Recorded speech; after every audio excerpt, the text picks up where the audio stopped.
I found some older prisoners, and they explained to me that we are in Poland and that we are in an extermination camp. We had no idea such places existed. We had a double jeopardy. We had the Nazis and I lived through a war. We had constant bombings and things like that.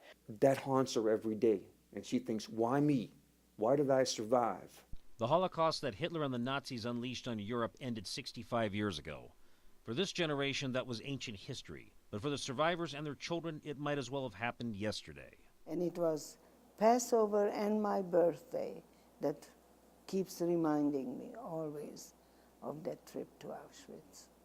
You had to have this are you there doing it? You had to have this passport with the J on it, and you had to take on a Jewish name. My mother's name was Minna Frieda, so all Jewish females had to take on the name Sarah. It permeated the culture of the family.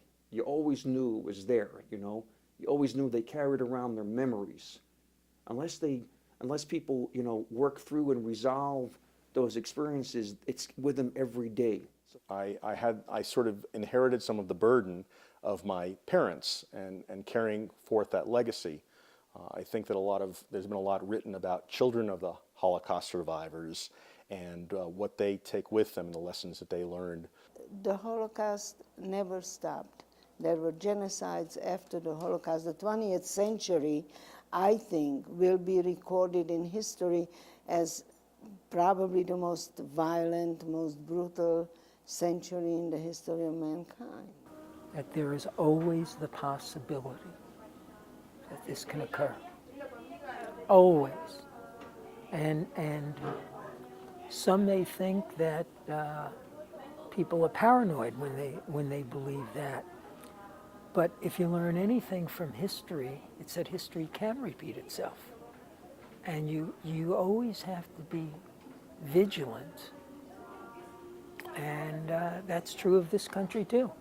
Although the generation that survived the Holocaust is fading into the past, it is a history that will not be forgotten.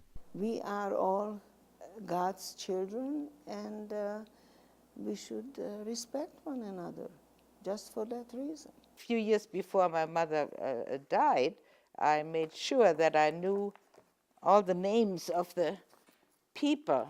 These were my grandfather's brothers and sisters. Their children will not forget.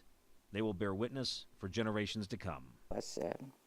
This is something I will always keep. In Bozeman for the News Channel, I'm Jonathan Athens.